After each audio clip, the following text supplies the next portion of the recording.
नमस्कार विद्यार्थियों, good morning. कैसे हैं आप सभी? बिल्कुल नया टॉपिक स्टार्ट करने जा रहे हैं, मोटिवेशन, अभिप्रेरणा। जबरदस्त टॉपिक, बेहद अच्छा टॉपिक। अभिप्रेरणा, मोटिवेशन नाम सुना होगा आपने। और मोटिवेशन की आवश्यकता हम सभी को जीवन के हर क्षेत्र में पड़ती है, कोई छोटा हो या बड़ा हो, मोटिवेशन की आवश्यकता होती है। हम कोई भी काम करते हैं कब, जब हमें क्या मिलता है? मोटिवेशन। बहुत अच्छा टॉपिक है।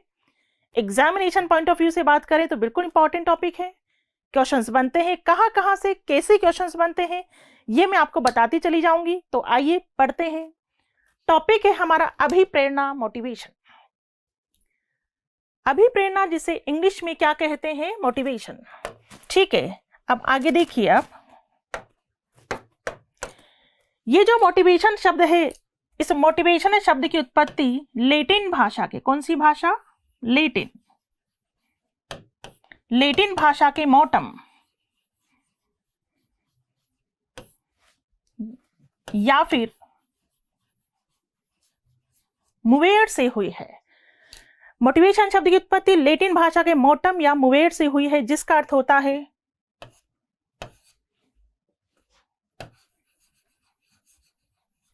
मोटर, मोशन या कह दो मूव। हिंदी में कहेंगे गति करना।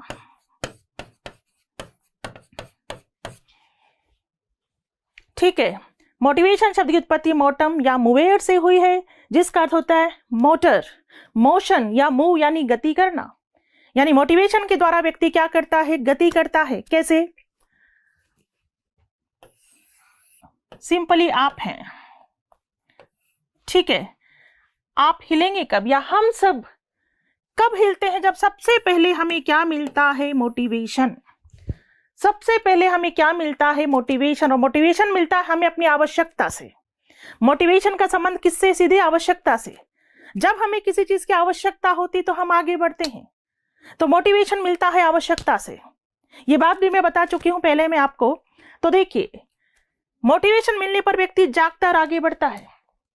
छोटे से छोटा काम हो या बड़े से बड़ा काम, हाथ किसका होता है? मोटिवेशन का। हम हिलेंगे भी नहीं यदि हमें क्या नहीं मिलेगा? मोटिवेशन। अभिप्रेरणा सर्वोत्तम सोपान है। हमें जगाता कौन है? मोटिवेशन। हमें अग्रसर कौन करता है? मोटिवेशन। हमें धक्का कौन देता है? मोटिवेशन। गति प्रदान कौन करता है? मोटिवेशन। तो सुनिए, अभिप्रेरणा कैसा प्रेरक बल है जो व्यक्ति को लक्ष्य प्राप्ति की ओर या निश्चित व्यवहार करने के लिए अग्रसर करता है, धक्का देता है या गति प्रदान करता है। बात समझ में आई? अभिप्रेरणा एक ऐसा प्रेरक बल है जो व्यक्ति को लक्ष्य प्राप्ति की ओर अग्रसर करता है, धक्का देता है या गति प्रदान करता है। तो कहने का मतलब ये, कोई भी काम हो, छोटे से छोटा या बड़े से बड़ा काम, हाथ किसका होता है? मोटिवेशन का। हाथ किसका होता है? अभिप्रेरणा का। इतनी बात समझ में आ गई? सिंपल ध्यान रखेंगे। व्यक्ति आगे कब बढ़ता है? जब सबसे पहले उसे क्या मिलता है? मोटिवेशन। व्यक्ति को जगाता कौन है? मोटिवेशन। और व्यक्ति जब जागेगा, जैसे ही मोटिवेशन मिला तो व्यक्ति जाग जाता है। जैसे जागेगा तो अपनी बुद्धि का प्रयोग कर सकेगा, जागेगा तो रुचि जागृत होगी, जागेगा तो ध्यान केंद्रित होगा, जागेगा तो लक्ष्य की ओर बढ़ेगा। और जगाता कौन है? मोटिवेशन। बात समझ में आ गई होगी। सबसे पहली भूमिका, सर्वोत्तम भूमिका होती किसकी है? मोटिवेशन की, अभिप्रेरणा की। क्लियर है? तो अभिप्रेरणा को सिंपल यहां एक बार वापस देख लीजिए। मोटिवेशन शब्द की उत्पत्ति लैटिन भाषा के मोटम या मुवेर से हुई है, जिसका अर्थ होता है गति करना। मोटिवेशन के द्वारा व्यक्ति क्या करता है? गति करता है, लक्ष्य प्राप्ति की ओर अग्रसर होता है। इतनी बात क्लियर? तो अगर हम इस मोटिवेशन को सिंपल हमारे शब्दों में परिभाषित करना चाहें तो क्या परिभाषा निकलेगी? कि अभिप्रेरणा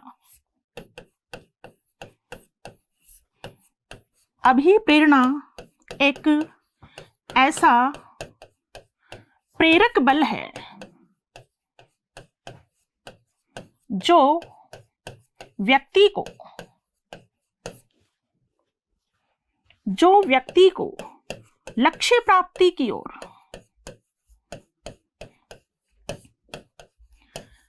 प्राप्ति की ओर या निश्चित व्यवहार करने के लिए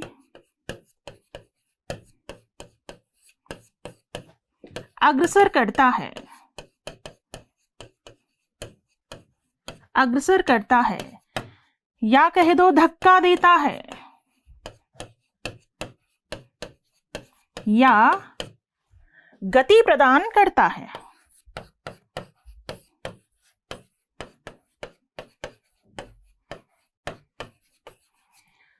ठीक है, इसे आराम से देख लीजिए। अभिप्रेरणा एक ऐसा प्रेरक बल है। क्या है? प्रेरक बल है जो व्यक्ति को लक्ष्य प्राप्ति की ओर या निश्चित व्यवहार करने के लिए क्या करता है? अग्रसर करता है, धक्का देता है या गति प्रदान करता है।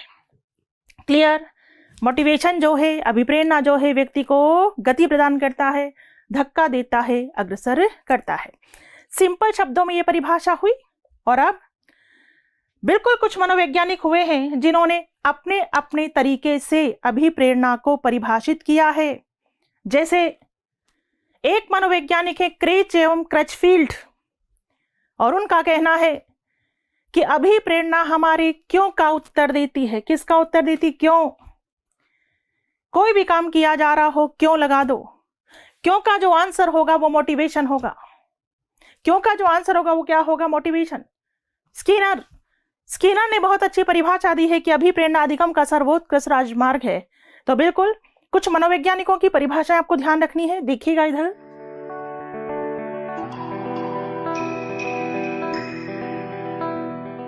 देखिए, पहली परिभाषा लिखी हुई है किसकी? क्रेच एवं क्रचफील्ड। अभिप्रेरणा हमारे क्यों का उत्तर देती है। किसका उत्तर देती? क्यों का उत्तर। किसका कहना है? क्रेच एवं क्रचफील्ड। कोई भी काम किया जा रहा हो, क्यों लगा दो। बालक रात रात भर पढ़ाई क्यों करता है। किसान दिन दिन भर खेत में काम क्यों करता है। कोई किसी से क्यों प्रेम करता है, कोई किसी से क्यों घृणा करता है। इस क्यों का जो आंसर आएगा वो होगा मोटिवेशन। क्यों कर रहे हैं आप पढ़ाई? क्यों पढ़ते रहते हैं आप? क्योंकि आपको नौकरी की आवश्यकता है, और वो आवश्यकता आपको क्या करती है? मोटिवेट। वो आवश्यकता आपको क्या करती? मोटिवेट। तो आवश्यकता किसका काम कर रही है? अभिप्रेरक का काम कर रही है। तो बिल्कुल अभिप्रेरणा हमारे क्यों का उत्तर देती है। कोई भी काम किया जा रहा हो, क्यों लगा देना। क्यों का जो उत्तर होगा उसे हम क्या बोलेंगे? अभिप्रेरक बोलेंगे। स्किनर का क्या कहना है? देखिए, स्किनर का कहना है कि अभिप्रेरणा अधिगम का सर्वोत्कृष्ट राजमार्ग है। जब सर्वोत्कृष्ट शब्द आ गया तो प्रश्न कैसे भी आ जाए, आंसर अभिप्रेरणा होगा। प्रश्न पूछ लिया जाए, अधिगम का सर्वोत्कृष्ट राजमार्ग क्या है? आंसर देना अभिप्रेरणा। अधिगम का सर्वोत्तम सोपान क्या है? आंसर देना अभिप्रेरणा। अधिगम का मुख्य चालक क्या होता है? आंसर देना अभिप्रेरणा। अधिगम के लिए अनिवार्य स्थिति क्या है? आंसर देना अभिप्रेरणा। कोई भी प्रश्न इस तरह का, सर्वोत्तम सोपान, सर्वोत्कृष्ट राजमार्ग क्या है? अभिप्रेरणा। तो बिल्कुल स्किनर ने कहा है अभिप्रेरणा अधिगम का सर्वोत्कृष्ट राजमार्ग है। क्लियर? कार्टर गुड के अनुसार इन्होंने क्या कहा? किसी क्रिया को आरंभ करने, उसे जारी रखने और नियंत्रित करने की प्रवृत्ति क्या है? अभिप्रेरणा। ठीक है, किसी क्रिया को आरंभ करने। जब हम मोटिवेट होते हैं तो कोई काम शुरू करते हैं, आरंभ करते हैं, उसे कंटिन्यू रखते हैं, जारी रखने और नियंत्रित करने की प्रवृत्ति क्या है? अभिप्रेरणा। किसका कहना है? कार्टर गुड का कहना है। क्लियर? 3 परिभाषाएं क्लियर हुई। हाथों हाथ याद करते चले जाएं। अभिप्रेरणा हमारे क्यों का उत्तर देती है। ये बात किसने कही? क्रेच एवं क्रचफील्ड। अभिप्रेरणा अधिगम का सर्वोत्कृष्ट राजमार्ग है। किसका कहना है? स्किनर। और किसी क्रिया को आरंभ करने से जारी रखने और नियंत्रित करने की प्रवृत्ति क्या कहलाती है? अभिप्रेरणा। और ऐसा किसका कहना है? कार्टर गुड का। देखिए बच्चों, यहां दो प्रकार से प्रश्न बन सकते हैं। पहला, हमारे क्यों का उत्तर कौन देती है? आंसर आएगा अभिप्रेरणा। और ये बात कही किसने है? क्रेच एवं क्रचफील्ड। अधिगम का सर्वोत्कृष्ट राजमार्ग क्या होता है? आंसर आएगा अभिप्रेरणा। और ये बात कहने वाले कौन है? स्किनर। नेक्स्ट क्वेश्चन, किसी क्रिया को आरंभ करने, उसे जारी रखने और नियंत्रित करने की प्रवृत्ति क्या कहलाती है? आंसर आएगा अभिप्रेरणा। और ऐसा किसका कहना है? कार्टर गुड का कहना है। क्लियर? तीन परिभाषा क्लियर हो गई। आगे बढ़ेंगे। नेक्स्ट डेफिनेशन है किसके अनुसार? वुडवर्थ के अनुसार। किसके अनुसार? वुडवर्थ के अनुसार। क्या कहा वुडवर्थ ने? देखिए, प्रेरणा व्यक्ति की वह दशा है जो उसे निश्चित व्यवहार करने के लिए निश्चित लक्ष्यों की ओर उत्तेजित करती है। क्या करती? उत्तेजित करती है। निश्चित व्यवहार करने के लिए और निश्चित लक्ष्यों की ओर क्या करती? उत्तेजित करती है। किसका कहना है? वुडवर्थ का। क्या कहा वुडवर्थ ने? अभिप्रेरणा व्यक्ति की वह दशा है जो से निश्चित व्यवहार करने के लिए, निश्चित व्यवहार, लक्ष्य प्राप्ति की ओर आपका व्यवहार निश्चित है, निश्चित व्यवहार करने के लिए और निश्चित लक्ष्यों की ओर क्या करती है? उत्तेजित करती है। किसका कहना है? वुडवर्थ का। क्लियर? आगे बढ़ेंगे। मैकडूगल के अनुसार क्या कहा मैकडूगल ने? देखिए, अभिप्रेरणा वह शारीरिक व मानसिक दशा है। इन्होंने अभिप्रेरणा को कौन सी दशा बताया है? शारीरिक और मानसिक दशा है जो किसी कार्य को करने के लिए प्रेरित करती है। ठीक है, सिंपल ध्यान रखना, मैकडूगल ने अभिप्रेरणा को शारीरिक व मानसिक दशा बताया है जो किसी कार्य को करने के लिए क्या करती है? प्रेरित करती है। ऐसा कहना है किसका? मैकडूगल का। इतनी बात क्लियर? सिंपल ये डेफिनेशंस ध्यान रखेंगे। जो इंपॉर्टेंट डेफिनेशंस है वो मैं आपको बता रही हूं। डेफिनेशंस ढेरों हैं, लेकिन ढेरों डेफिनेशंस के चक्कर में हम नहीं पढ़ सकते और ना ही पढ़ना चाहिए, क्योंकि डेफिनेशन से रिलेटेड क्वेश्चन आ भी सकता है और नहीं भी, बट कंटेंट से रिलेटेड तो आते ही आते हैं। इसलिए जो इंपॉर्टेंट डेफिनेशन है वो आपको देख लेनी है। क्लियर? तो डेफिनेशंस जो भी बताई गई है सिंपल डेफिनेशंस थी और आपको पता चल गई होगी। तो डेफिनेशंस के बाद कॉमन वे में हम बात करें तो बताइए, एक क्वेश्चन बना था कि अभिप्रेरणा व्यक्ति को भावात्मक रूप से जागृत करती है, ज्ञानात्मक रूप से जागृत करती है या दोनों रूपों से जागृत करती है? बताइए। ध्यान देना, अभिप्रेरणा व्यक्ति को भावात्मक रूप से जागृत करती है। जब व्यक्ति मोटिवेट होता है तो अंदर से उठ के खड़ा होता है, अंदर से आवाज आती है, यस मुझे करना है, मुझे आगे बढ़ना है। जब व्यक्ति मोटिवेट होता है तो ध्यान रखना, अभिप्रेरणा व्यक्ति को भावात्मक रूप से यानी आंतरिक रूप से जागृत करती है। और जो व्यक्ति आंतरिक रूप से मोटिवेट हो जाता है वो रुकता नहीं है। फिर कब रुकता है? मंजिल को प्राप्त करके ही रुकता है। तो अभिप्रेरणा व्यक्ति को भावात्मक रूप से या आंतरिक रूप से जागृत करती है और जागृत होने के बाद व्यक्ति निश्चित लक्ष्यों की ओर अपना व्यवहार करता है और लक्ष्य को प्राप्त कर लेता है। ये क्या है? अभिप्रेरणा। यहां तक की बात क्लियर है? मोटिवेशन किसे कहेंगे? अगर क्लियर है तो हम आगे बढ़ते हैं। ठीक है, आगे बढ़ेंगे। अभिप्रेरणा की परिभाषा के बाद हम विशेषताओं की बात करेंगे।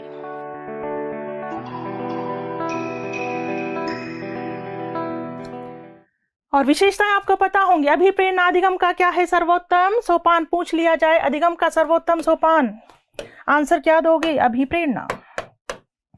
अधिगम का सर्वोत्तम सोपान क्या है? अभिप्रेरणा।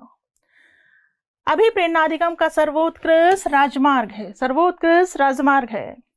अभिप्रेरणा अधिगम का क्या है? स्वर्ण पथ है। अभिप्रेरणा अधिगम का क्या है? हृदय है। अभिप्रेरणा अधिगम का मुख्य चालक है। अभिप्रेरणा अधिगम के लिए अनिवार्य स्थिति है। कैसे भी प्रश्न आ जाए, प्रश्न पूछ लिया जाए कि बताइए अधिगम का सर्वोत्कृष्ट राजमार्ग क्या है? आंसर देना अभिप्रेरणा। और ऐसा ही किसने कहा? स्किनर ने कहा है।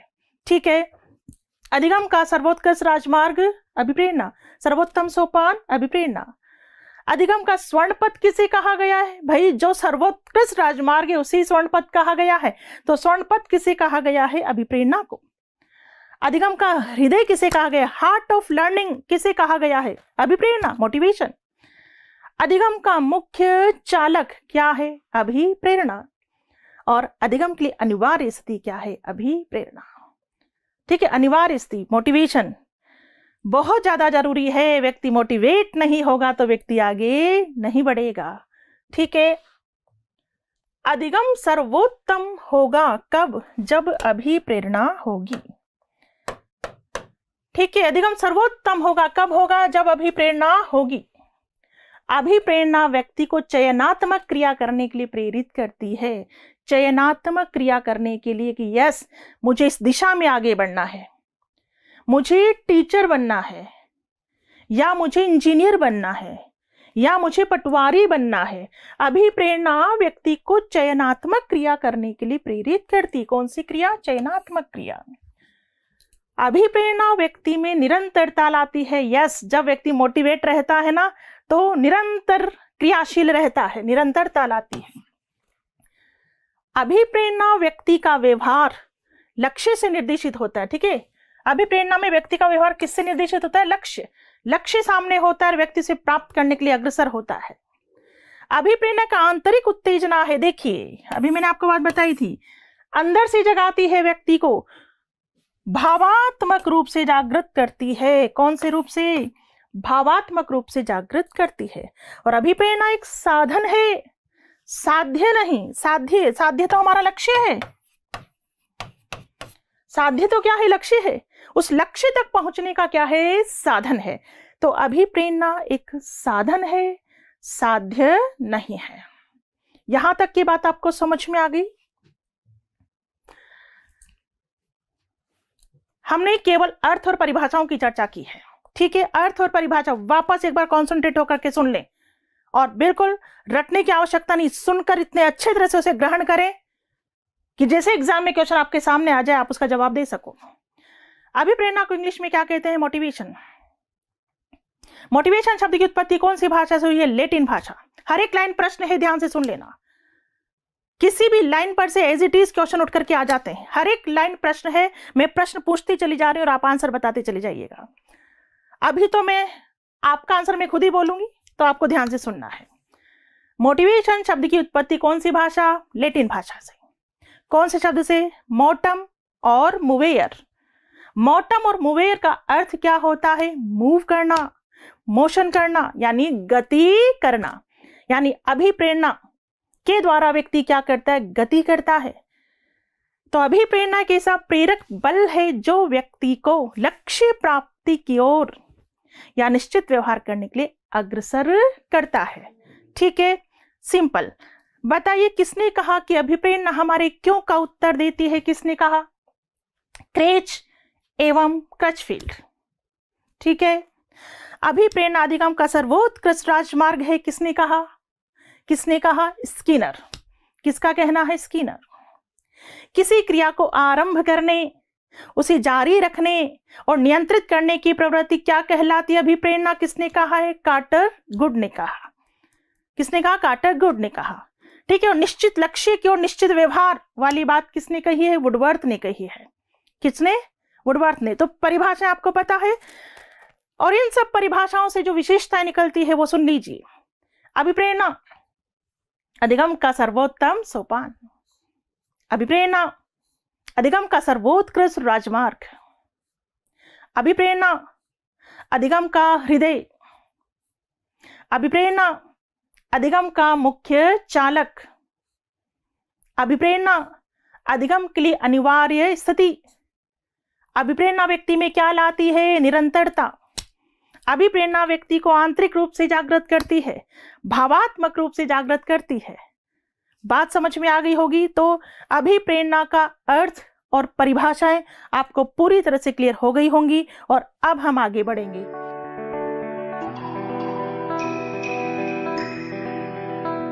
अब हम बात करेंगे अभिप्रेरणा के स्रोत, sources of motivation.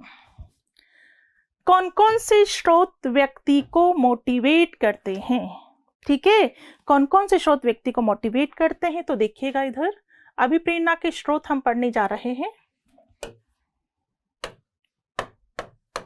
Sources of motivation की बात हम कर रहे हैं। तो सबसे पहला है आवश्यकता।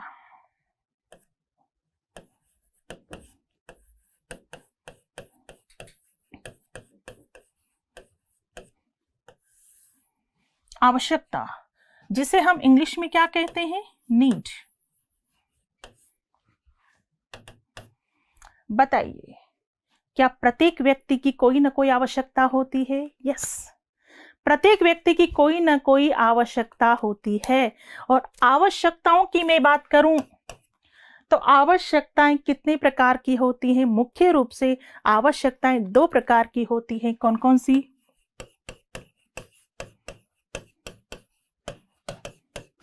शारीरिक आवश्यकता, ठीक है, और दूसरी सामाजिक मनोवैज्ञानिक आवश्यकता।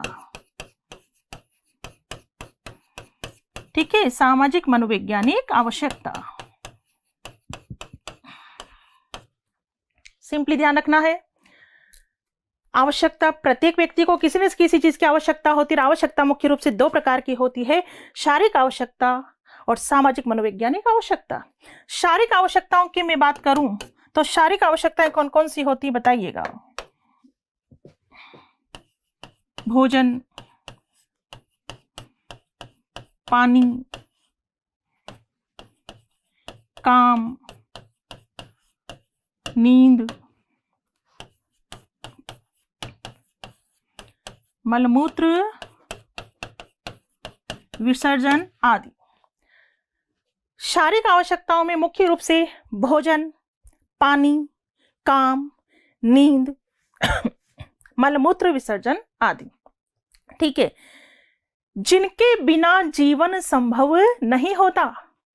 भोजन जीने के लिए बहुत जरूरी है, पानी जीने के लिए बहुत ज्यादा जरूरी है, काम, ये जो आवश्यकता है कौन सी? काम, ये जीने के लिए बहुत ज्यादा जरूरी है ऐसा कहना उचित नहीं है। काम, सेक्स जिसे इंग्लिश में कहते हैं, जिस पर सबसे ज्यादा प्रभाव डाला है किसने? सिगमंड फ्रायड ने। सिगमंड फ्रायड ने, लेकिन ये जीवन के लिए बहुत ज्यादा जरूरी नहीं है। काम एक ऐसी प्रवृत्ति है जिसका शोधन किया जा सकता है, जिसका मार्गांतरीकरण किया जा सकता है। इस एनर्जी का उपयोग किसी दूसरी दिशा में भी किया जा सकता है। तो ये जीने के लिए आवश्यक है ऐसा जरूरी नहीं है। नींद, नींद के बगैर जीवन की कल्पना नहीं की जा सकती, नींद बेहद जरूरी है। मलमूत्र विसर्जन, बिल्कुल ये बहुत जरूरी आवश्यकता है। तो शारीरिक आवश्यकताओं की हम बात करें, सिंपली ध्यान रखना है, भोजन, पानी, काम, नींद, मलमूत्र विसर्जन आदि। इनको छोड़कर जो आवश्यकताएं आती हैं वो किस में आ जाती हैं? सामाजिक और मनोवैज्ञानिक आवश्यकताओं में आ जाती हैं। जैसे सामूहिकता की आवश्यकता, सामूहिकता, प्रतिष्ठा, स्नेह, सामाजिकता। इनको छोड़कर जो आवश्यकताएं होती हैं वो किसके अंतर्गत आ जाती हैं? सामाजिक मनोवैज्ञानिक आवश्यकताओं के अंतर्गत आ जाती हैं। ये बात आपको समझ में आ गई? ठीक है, तो अभी प्रेरणा के स्रोत की चर्चा कर रहे हैं। पहला स्रोत क्या है? आवश्यकता। तो प्रत्येक व्यक्ति को किसी ना किसी चीज की क्या होती है? आवश्यकता। जैसे मान लीजिए आपको भोजन की आवश्यकता है। किसकी आवश्यकता है? भोजन। मैंने आपसे पूछा आपको भोजन की आवश्यकता क्यों हुई? क्यों हुई? क्योंकि आपको क्या लगी? भूख लगी। पानी की आवश्यकता क्यों हुई? प्यास लगी। पंखे की आवश्यकता क्यों हुई? गर्मी लगी। ऊनी वस्त्रों की आवश्यकता क्यों हुई? सर्दी लगी। दवा की आवश्यकता क्यों हुई? बीमार हुए। साथी की आवश्यकता क्यों हुई? अकेलापन फील हुआ। बात समझ में आ रही है? प्रत्येक आवश्यकता से जुड़ा हुआ एक चालक होता है। क्या होता है? चालक। प्रत्येक आवश्यकता से जुड़ा हुआ क्या होता है? चालक। चालक कह दो, प्रणोदन कह दो या कह दो अंतर्नोद।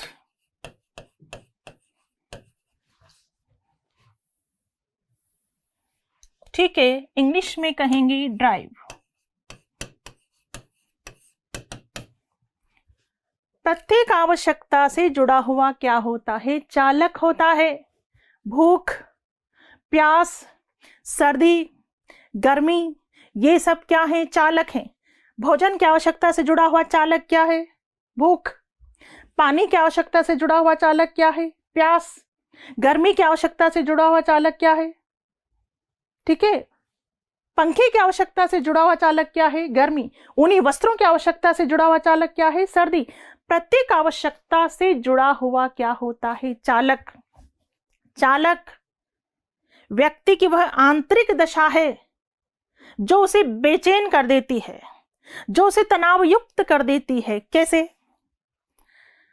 आप अपने घर में बैठे हुए थे और आपको लगी जबरदस्त भूख। भूख लगी तो आप उठे, किचन की ओर गए। किचन में जाकर देखा तो सारा खाना खत्म, किसी ने आपके लिए खाना ही नहीं छोड़ा। आपको लग रही जबरदस्त भूख, और भूख में क्या आएगा? आपको गुस्सा। भूख में गुस्सा आता है, इरिटेट होगे, आप चिड़चिड़ाओगे। सामने वाला समझ जाएगा कि अब इससे बात ही मत करो, क्योंकि इसे क्या लग रही है? भूख लग रही है। तो यह चालक व्यक्ति की वो आंतरिक दशा है जो उसे क्या कर देती है? बेचैन कर देती है। तो आपकी ये बेचैनी, आपका ये तनाव दूर कब होगा? जब आपको क्या मिल जाएगा? जब आपको उद्दीपन मिल जाएगा, या इसे कहेंगे प्रोत्साहन। इंग्लिश में हम इसे कहेंगे इंसेंटिव। क्या कहेंगे? इंसेंटिव। यानी उद्दीपन के मिलने पर चालक क्या हो जाता है? शांत हो जाता है, तनाव समाप्त हो जाता है। ठीक है, वापस से देखिएगा। प्रत्येक आवश्यकता से जुड़ा हुआ क्या है? चालक है। प्रत्येक आवश्यकता से जुड़ा हुआ क्या है? चालक है। और चालक संतुष्ट कब होता है? उद्दीपन के मिलने पर। जब भोजन खाने के लिए मिल जाएगा तो चालक क्या हो जाएगा? शांत। चालक क्या हो जाएगा? शांत। आवश्यकता तो किसे कहते हैं?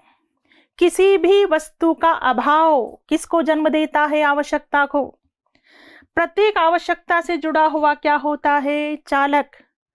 चालक वह आंतरिक दशा है जो व्यक्ति में तनाव क्रिएट कर देती है। और ये चालक शांत कब होगा? जब उसे क्या मिलेगा? उद्दीपन। भोजन खाने के लिए मिल जाएगा तो तनाव, चालक हो जाएगा शांत। इतनी बात समझ में आ गई? क्रम यही रहेगा, इसी क्रम में समझना है। अभी प्रेरणा के स्रोत पढ़ रहे हैं, सोर्सेज ऑफ मोटिवेशन। वापस एक बार देख लीजिए। प्रत्येक आवश्यकता से जुड़ा हुआ चालक। चालक संतुष्ट कब होता है? उद्दीपन के मिलने पर, प्रोत्साहन के मिलने पर। तो आवश्यकता, चालक, नाम कोई भी आ सकता है। चालक को प्रणोदन भी कह सकते हैं, अंतर्नोद भी कह सकते हैं। इंग्लिश नेम ध्यान रखिएगा, need, drive, incentive. Need, drive, incentive. ठीक है, आगे देखिए। अगर हम बात करें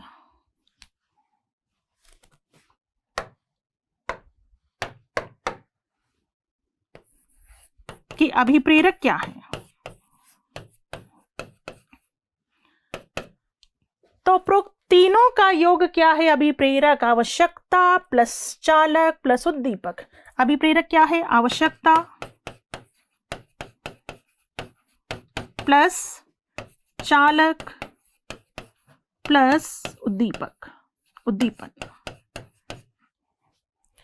आवश्यकता प्लस चालक प्लस उद्दीपन। इसको इंग्लिश में भी ये पूछा जा सकता है आपसे। देखिए इधर, motives is equal to N plus D plus I। Need, drive, incentive, NDI। और पता होना चाहिए आपको, यह अभिप्रेरक शब्द का सबसे पहले प्रयोग किसने किया था? वुडवर्थ ने। ठीक है, अभिप्रेरक शब्द का सबसे पहले प्रयोग किसने किया था? वुडवर्थ ने किया था। कब? 1918 में। ये बात ध्यान रखिएगा। ठीक है, अभिप्रेरक शब्द का प्रयोग किसने किया था? वुडवर्थ ने किया था। कब किया था? 1918 में। तो आप इधर देखिएगा, अभिप्रेरक, ये तीनों क्या है? अभिप्रेरक। आवश्यकता, चालक और उद्दीपन, या कह दो अभिप्रेरणा के स्रोत। पूछ लिया जाए अभिप्रेरणा के स्रोत कौन कौन से होते हैं। आवश्यकता अभिप्रेरणा का स्रोत है, चालक और उद्दीपन। या कह दो कौन कौन से अभिप्रेरक व्यक्ति को प्रेरित करते हैं, कौन कौन से अभिप्रेरक होते हैं, आवश्यकता, चालक, उद्दीपन। क्रम यही रहेगा, ये एक सूत्र का काम करता है। ठीक है, अभिप्रेरणा चक्र भी इसे बोला जाता है। क्या बोला जाता है? अभिप्रेरणा चक्र।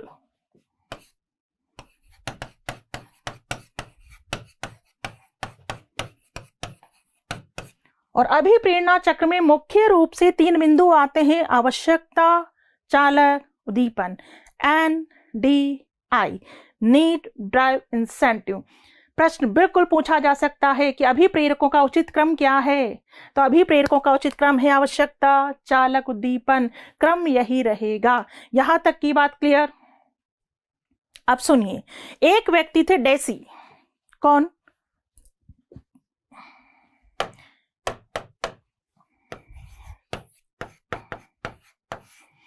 डेसी ने अभिप्रेरणात्मक चक्र के अंतर्गत एक और तत्व जोड़ा जिसका नाम था संज्ञान। क्या जोड़ा? संज्ञान। मतलब इन्होंने N plus D plus I और प्लस C।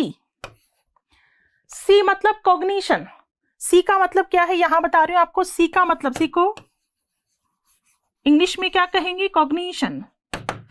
ठीक है, हिंदी में क्या कहते हैं? संज्ञान। हिंदी में क्या कहते हैं? संज्ञान। तो डेसी ने कौन सा तत्व जोड़ा? कॉग्निशन। सी जोड़ा, संज्ञान जोड़ा। देखिए इधर N plus D plus I plus C और इसे नाम दे दिया संज्ञानात्मक चक्र।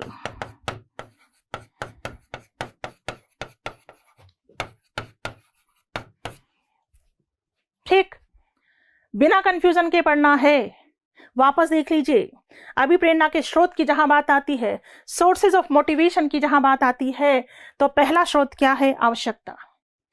किसे कहते हैं आवश्यकता? किसी वस्तु का अभाव। क्या होती है आवश्यकता? मुख्य रूप से कितने प्रकार की होती है? 2, शारीरिक आवश्यकता और दूसरी सामाजिक मनोवैज्ञानिक आवश्यकताएं। ठीक है, प्रत्येक आवश्यकता से जुड़ा हुआ क्या होता है? चालक। भूख, प्यास, सर्दी, गर्मी, ये सब क्या है? चालक। चालक को हम प्रणोदन, अंतर्नोद भी कह सकते हैं। इंग्लिश में क्या कहेंगे? ड्राइव। ठीक, तो चालक क्या है? व्यक्ति की वो आंतरिक दशा जो उसे उत्तेजित करती है, बेचैन करती है, तनाव युक्त करती है। ठीक, तो ये चालक शांत कब होता है? जब उसे क्या मिल जाता है? उद्दीपन। उद्दीपन कह दो या प्रोत्साहन, इंसेंटिव। तो ये तीनों क्या है? अभिप्रेरणा के स्रोत या कह दो अभिप्रेरक। ये तीनों क्या है? अभिप्रेरक। कौन कौन से अभिप्रेरक होते हैं? आवश्यकता, चालक, उद्दीपन।